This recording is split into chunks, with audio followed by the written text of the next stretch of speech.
All right, I'm on hole number 3 of the Extreme Hills Tournament. I'm in Monday's practice round of the rookie division. And hole number 3 is going to be Grunberg Slopes. Hole number 2. Hole number 2. Da-da-da-da. All right, so we have several different options here. Option number 1, and this is the way that I played it the last time when we had this in the Christmas tournament. This is how I played it. I mean, we have several ways that we can go. Okay, you've got option number 1 is to go over here, and option number 2 is to go over here. And you've got several options on option number 1. You can bounce it over from here and use a big topper and run it out as far as you can. Trying to get into your sniper range, so you got great ball guide. But you'll probably have to put, if you do this shot with a big topper, you'll probably have to put topspin on your sniper, and it's a long shot. So I mean, there's a lot of terrain between you from here up to there, and there's a lot of things that can make the ball take an irregular bounce. If you get farther up in here, you may be able to, if you get all the way to the end, I'm not sure about distance wise, you may be able to get into your long iron range if you get way up in there, but I'm not sure about that. I know if you go over to here and you bring a power 5 ball, you can get over to this spot with no OP. But if you use overpower, you've got plenty of fairway as long as you can get your trajectory right. And you can get, see these moguls that are up here? You can get up here in these moguls and you're in short iron range. And you've got a serious chance at Albie. And so in the last tournament, that's exactly what I did. And so I'm going to demo, I'm going to do that shot right here. Let's just see what we can get done. Let's see what the look looks like up there. Do I have any power 5 balls I can blow? Let's see what I got. Power 5 balls don't grow on trees. I'll take a berserker. That's the usual go-to. I'm going to take a extra mile. And you can do this with an extra mile 8. And that bag will work. And I'm going to do plus 30% to the cup. Now, my old notes from the Christmas tournament, I was at plus 40, plus 30. And the reason, and I know, like, if you're looking at the stuff that's out in the community, here's the deal. Look at this fairway right here. This fairway. Okay, let's see if I can get my pen to work. This fairway goes like this. Here's the bottom, and it goes up to the top. So the farther up you hit, the farther down here you get, the farther uphill you are. So like if you're down in this area, you're almost on level with the green. But the farther up you get, the more uphill you go. So if you're way up here on the top, here's where you're at here, and here's the green, and here's where you're at up here at the top, shooting down to it. So you're way uphill. So when you're shooting this, if you're going to the right-hand side and you're trying to get max distance out there, keep track of your yardages, because you want to be in a fairly consistent range. So you want to be at, you want to be within a certain range, because then that elevation adjustment that you're working on will work.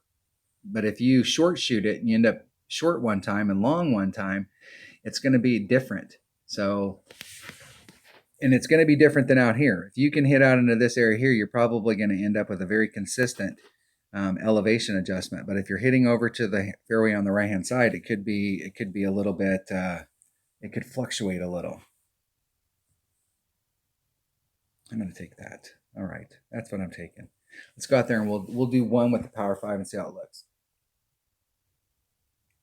And I did hit several Albies on this when it was in the Christmas tournament. I think in the weekend round I didn't. It was one of the holes that let me down. These types of shots right here, getting an Albie on a hole like this, these are winning shots. These are shots that put you in the spot to get a win. I think I got a bronze medal in the Christmas tournament. And I can't remember what I shot. I can't remember if I shot a 28 or a 30.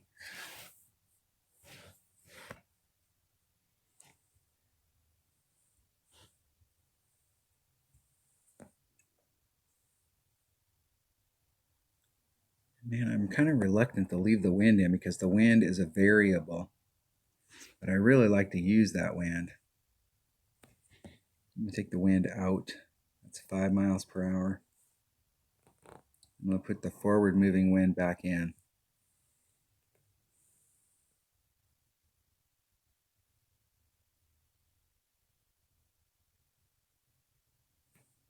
Hit it one ring great to the left.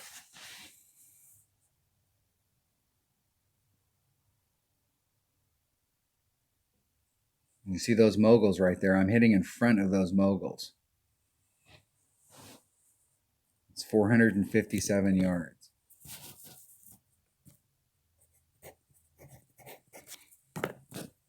So I'll write that down and see like if I can end up in that same similar area. So if I do, then I can, it'll help with that elevation. So if you're short, you're not going to be quite as uphill. If you get longer than that, you're going to be more uphill.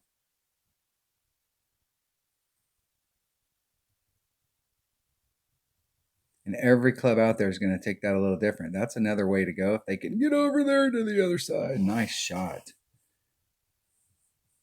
Nice shot. And that is another way to go right there. Is trying to blast it through that. Okay, where am I at in my club? Okay, there's min. There's max. I'm at about mid club. So it's 3.6 times 1.3 divided by 1.75. 2.6 rings. 2.7, somewhere in that neighborhood.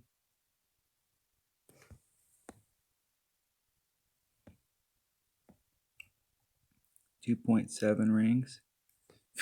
Look at how far downhill that is.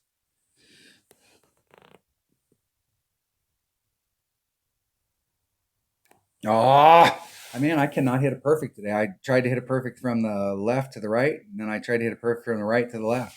Cannot hit perfect. That's 3 holes in a row. I haven't hit perfect into the cup. And on hole number 1, I was just off to the right-hand side and I hit it great to the right. And on that one, I was just off to the left and hit it great to the left.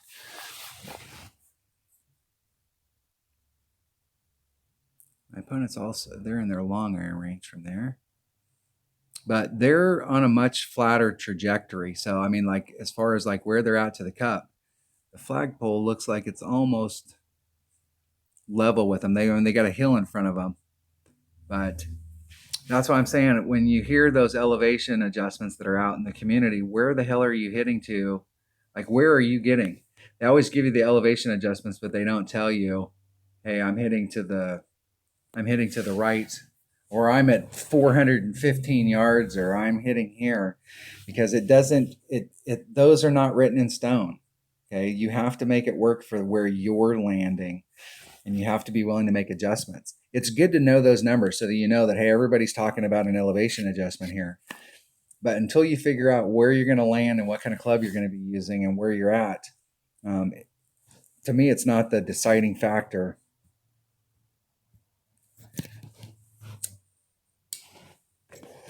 Looking for consistency. So we know that we're at 457. So tomorrow when I actually go out to qualify, I'm going to see, like, am I in that range? Because the 30% seemed like it was pretty close if I hit that perfect. But it's going to be real hard to make a wind adjustment from up there because you can't get down on your rings. So it's just going to be really hard to make a really accurate wind adjustment. And that's the problem. You know, that may be a problem from over there. I do like what I saw from my opponent. Let's go look at that real quick. So my opponent came in and they used a katana. It looked like it was damn risky, but they ended up blowing through this rough and ended up right in here. And that's long iron range, where I was out up here with short iron range, mid short iron. Let me write that down too. Let me circle my mid number. And then if you're up here at the top, you're in wood. So, I mean, those are your choices. The safe bet is to go the wood, but you can also do a wood shot from over here, and you've got an angle at it either way. You know, if you're bringing out, you could come out to this tip with a big topper, and you could go straight forward to try and get into your wood. But I think that you would have an easier time if you're looking for a wood shot. You probably have an easier time getting out to the tip of this, and then it's just a matter of making sure that you've got your topspin dialed in so that you're not overshooting it. And I would try and do this shot right here with no OP. And that would be the goal. If you're trying to get into your wood range, you want to do no OP so that you're consistently in the same spot. Take the wind out. so that every single time you're with your wood, you're taking the same exact shot that you did last time, so you can really dial that in. All right, that was hole number 3 of the Extreme Hills Tournament and Monday's practice round in the rookie division. Thanks for watching.